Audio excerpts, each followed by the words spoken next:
Start. ఈ mud bath therapy అనేది ఎలా అప్లై చేయాలి చేయాలని మీకు చెప్తాను.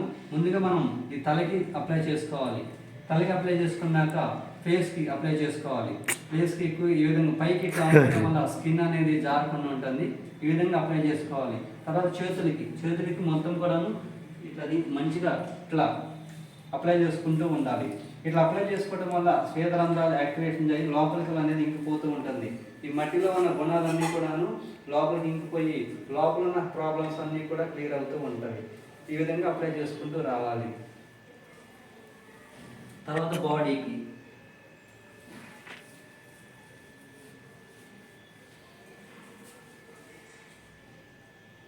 తర్వాత కాళ్ళకి చివరి దశలో కాళ్ళకి తీసుకొస్తాము.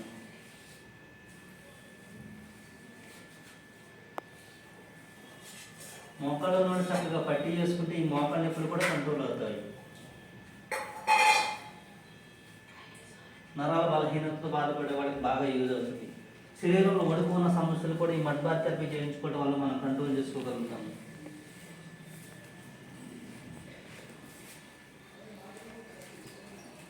తర్వాత బ్యాక్ని అప్లై చేస్తాము.